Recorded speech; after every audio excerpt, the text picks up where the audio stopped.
గౌరవనీయులు శాసనసభ్యులు పులిశెట్టి శ్రీనివాస్ గారికి, అలాగే పెదబాబు గారికి, రాంప్రసాద్ గారికి, రాజేంద్ర గత ప్రభుత్వాలు అభివృద్ధిని కుంటిపెట్టిన సందర్భంలో అతి కష్టమైన పని కూడా మన పులిశెట్టి శ్రీనివాస్ గారు, అలాగే మన తాడేపల్లిగూడెం నియోజకవర్గంలో మారంపల్లి అనే గ్రామానికి రోడ్డు రహదారిని శాంక్షన్ చేయించి మారంపల్లి గ్రామానికి రోడ్డు వేసిన ఘనత మన శాసనసభ్యుల వారికి దక్కుద్ది. అలాగే పెంటపాడు గ్రామంలో ఏనాం భూములు అమ్ముకోలేని పరిస్థితుల్లో ఏనాం భూములు పెంటపాడు ఉమామహేశ్వరం గ్రామానికి ఉన్న సందర్భంలో రెవెన్యూ శాఖని అనుక్షణం ఫాలోఅప్ చేసి ఆ భూములకు పాస్ పుస్తకాలు తీసుకొచ్చి ఆన్లైన్ చేసుకుంటూ ప్రతి గ్రామంలో కనెక్టివిటీ రోడ్లని మన మండలంలోనూ అలాగే తాడేపల్లిగూడెం నియోజకవర్గంలో టౌన్లో చేయడం జరిగింది. సంక్షేమ రూపంలో 2 కోట్ల రూపాయలు ఇవ్వడం జరుగుతుంది. మన అందరూ గుర్తు చేసుకోవాల్సింది ఒకటే, ఉండిపోయిన తర్వాత రాజధాని లేని రాష్ట్రంగా ఉంది.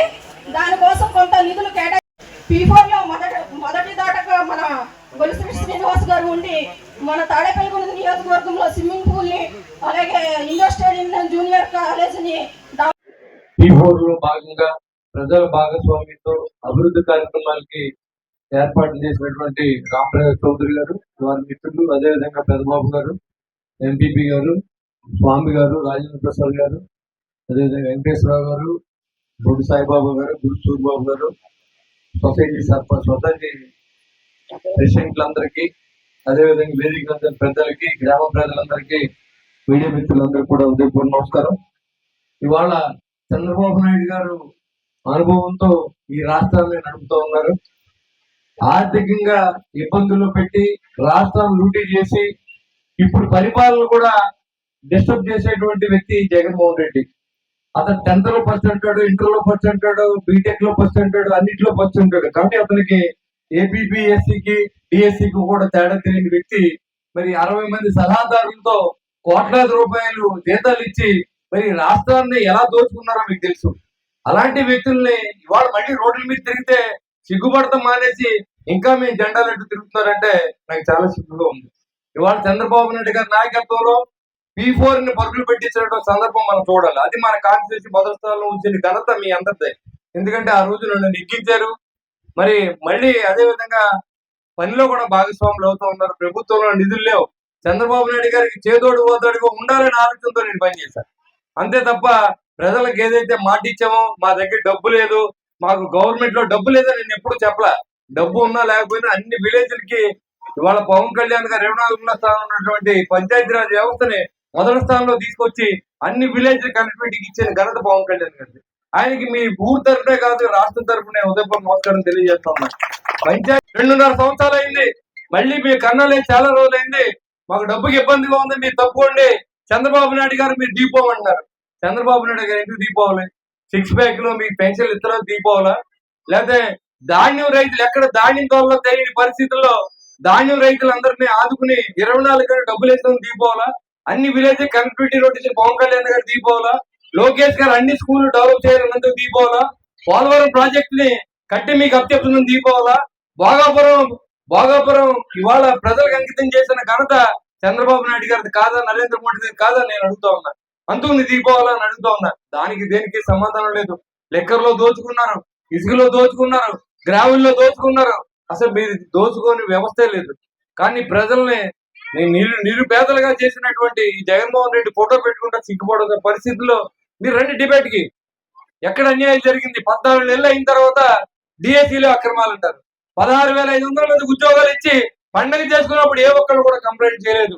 మరి ఈ రోజు చంద్రబాబు నాయుడు గారు దోచుగా నిలబెట్టే పరిస్థితి చేస్తే మనోళ్ళు కూడా చాలా మాట్లాడకుండా మౌనం ప్రదర్శించి ఇవాళ మనకి ఎంత కష్టపడి పనిచేసిన ముఖ్యమంత్రి గారికి సపోర్ట్ చేసి నేను మీతో ఉన్నామని చెప్పుకోకుండా మాకేంటి సంబంధం, ఏదో మంచి చేస్తే చెప్తాం, బాగుపదం లేదని ఇంకొకడు ఈ రకంగా ఉంటే మాత్రం రాబోయే రోజుల్లో ఈ రాష్ట్రం మరింత నరకంలో తీసుకెళ్లే పరిస్థితి ఉంటుందని మీకు తెలియజేస్తా ఉన్నా. వచ్చిన వాళ్ళు వచ్చిందని చెప్పరు, రాని వాళ్ళు మాత్రం రోడ్డు ఎక్కి మాకు ఇది ఇవ్వలేదు అది ఇవ్వలేదని చెప్తా ఉన్నారు. 3,000 పెన్షన్ 4,000 చేసినప్పుడు జగన్మోహన్ రెడ్డి 1000 పెంచుతాక 5 సంవత్సరాలు పెడితే చంద్రబాబు నాయుడు గారు ఒక్క నెలలో మొదటి సంతకం పెట్టి 4,000తో పాటు 3,000 పెండింగ్ కూడా ఇచ్చింది. కాబట్టి రాష్ట్ర ప్రభుత్వానికి కూటమి ప్రభుత్వం దక్కుతుందని చెప్తా ఉన్నాం.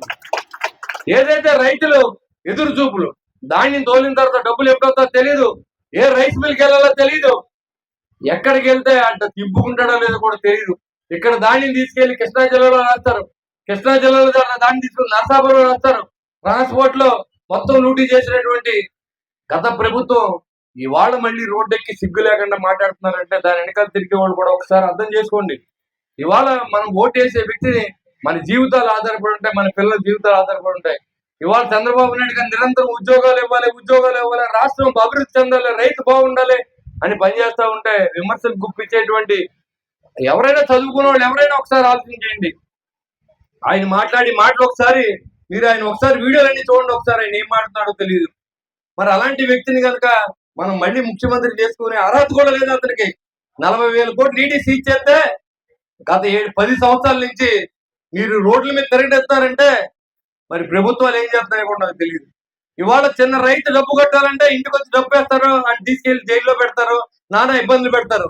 మరి డబ్బున్న వాడికి ముఖ్యమంత్రులు చేసి లూటీ చేసిన వ్యక్తులకు ముఖ్యమంత్రులు చేస్తే మరి ఈ ప్రభుత్వాలు ఏం చేస్తున్నాయని కూడా ప్రజలు ఆలోచనలో పడుతూ ఉన్నారు. న్యాయ వ్యవస్థ మీద నమ్మకం పోతే ఏదైతే సిబిఐ ఈడీ అలాంటి సంస్థలన్నీ ఇన్వాల్వ్ అయి ఉన్నాయి, వాళ్ళు కూడా ఎన్ని వాయిదాలు ఇస్తారని అడుగుతా ఉన్నాం. మనం అప్పు కట్టాలంటే మనం కట్టకపోతే డబ్బు వేస్తారు, ఇంటికి వచ్చి పేపర్లో వేస్తారు, పోలీసులు పంపిస్తారు, తీసుకెళ్లి అరెస్ట్ చేస్తారు. మరి జగన్మోహన్ రెడ్డి కోసం ఏదో ప్రత్యేకమైన చట్టం తయారైందని నేను అడుగుతా ఉన్నా. మళ్ళీ రోడ్డు మీద తిరుగుతూ ఉంటాడు. ఏ మొగబెట్టి మీరు తిరుగుతారు, మీరు ఏ మొగబెట్టి కూడా తిరుగుతారు అని కూడా నేను అడుగుతా ఉన్నా. ఎక్కడెక్కడ మతాలు ఎడదీస్తాడు, కులాలు ఎడదీస్తాడు, కానీ వాళ్ళకి ఏం చేయడు. గత ప్రభుత్వంలో ఓన్ చేసుకుని ఏదైతే ఎస్సీ సోదరులందరూ కూడా మరి నా మనుషులు, నాన్నదమ్ములు, మా కులం, మా మతం అని చెప్పి అందరూ ఓట్లేస్తే రాగానే ఎస్సీ సోదరుల మీద హింస మొదలుపెట్టే సందర్భం చేసి డాక్టర్ సుధాకర్ కానీ మరి డ్రైవర్ సుబ్రహ్మణ్యం కేసులో కానీ, అంతేకాకుండా విదేశీ అంబేద్కర్ పిచ్చి కానీ 13 పథకాలు చంద్రబాబు నాయుడు గారు 2014 నుంచి 19లో ఎస్సీ సోదరులకు ఇస్తే కార్లు కానీ, మోటార్ సైకిల్ కానీ, వ్యవసాయ పనిముట్లు కానీ, బోర్లు కానీ అన్ని ఇస్తే మళ్ళీ విశ్వాసం లేకుండా జగన్మోహన్ రెడ్డి నెగ్గిస్తే ఏం చేశాడో మీకు తెలుసు. మళ్ళీ ఏదైనా మీరు అదే పొరపాటు కానీ చేస్తే రాష్ట్రం అంతా అంధకారంలోకి వెళ్లే పరిస్థితి ఉందని కూడా మీ ఎస్సీ సోదరులందరూ నేను తెలియజేస్తా ఉన్నా. మీరు ఆలోచన చేయండి. యూత్ ఉన్నారు, చదువుకున్నారు, మీరందరూ కూడా ఒకసారి చదవండి, ఏం జరుగుతుందో చూడండి. ఏదో వాడు విమర్శలు చేస్తూ ఉంటాడు, పనికి మాట్లాడు బయటకు వచ్చి ఏదో మాట్లాడుతూ ఉంటాడు. పని లేనప్పుడు రాజకీయ నిరుద్యోగంగా మారిపోయి ఏం చేస్తాడో తెలియని పరిస్థితి. ఇవాళ ఈ ఊరు గ్రామం అభివృద్ధి చెందిందంటే మరి ఇక్కడ పార్టీలకు అతీతంగా మనం వచ్చిన తర్వాత చెప్పాం, ఇక్కడ కులాల గొడవలు ఉండి, ఇక్కడ మెయిన్ కులాల గొడవలు ఉండి అది లేకుండా రూపు మాపాం. దానికి సహకరించిన పెదబాబు గారికి, రామరాజ్ చౌదరి గారికి, భాస్కరరావు గారికి, పెద్దలందరికీ.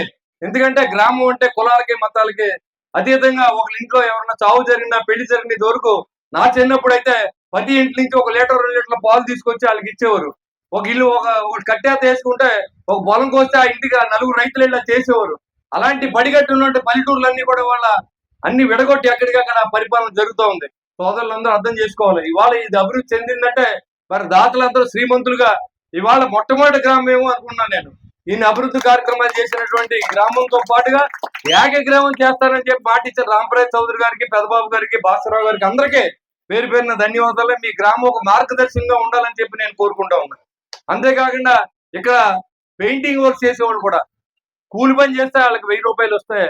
ఆ 1000 రూపాయలు కూడా దీనికి దానం చేసి ఇది ఇవాళ బిల్డింగ్ నిలబడిందంటే దానికి కారణం వాళ్ళకి కూడా నేను ధన్యవాదాలు తెలియజేస్తా ఉన్నా. వాళ్ళకి కులం లేదు, మతం లేదు. గ్రామ అభివృద్ధి చూడండి, గ్రామాన్ని అభివృద్ధి చేసుకోండి, మాయ మాటలు నమ్మకండి. మీకు ఎలక్షన్ అయిన తర్వాత కలపడిన వ్యక్తులు మళ్ళీ వస్తారు. అది కనుక అలా జరిగిందంటే చంద్రబాబు నాయకత్వం, పవన్ కళ్యాణ్ నాయకత్వాన్ని, నరేంద్ర మోడీ గారి సహకారాన్ని మనం అందిపుచ్చుకుంటా ఉన్నాం. ఈ గ్రామంలో పని అంటూ ఏమి లేకుండా చేసే బాధ్యతని నేను తీసుకుంటాను. ఈ గ్రామం ఇప్పటికి గ్రామానికి మనం ఈ రోజు మనం చూసుకుంటే మినిమం 4-5 కోట్లు ఖర్చు పెట్టాం ప్రతి గ్రామానికి. వాళ్ళ మేము గ్రామాల్లో తిరుగుతూ ఉంటే దానికి కారణం కూటమి ప్రభుత్వం, చంద్రబాబు నాయుడు గారు, పవన్ కళ్యాణ్ గారు, నరేంద్ర మోడీ గారు అని నేను శిరస్సు వంచి నమస్కారం తెలియజేస్తా ఉన్నా. ఈ రోజు 14 కోట్ల 16 లక్షలు శాంక్షన్ అయింది, టెండర్ దశలో ఉన్నాయి. అన్ని రోడ్లు కూడా వేసే బాధ్యత మనం తీసుకుంటాం, అన్ని డ్రైన్లు కూడా వేసే బాధ్యత మనం తీసుకుంటాం. ఖచ్చితంగా ఇవాళ ఏదైతే అభివృద్ధి చేస్తామని చెప్పి మాట ఇచ్చామో ఏ రోజు ముఖం దాచుకోవాలా.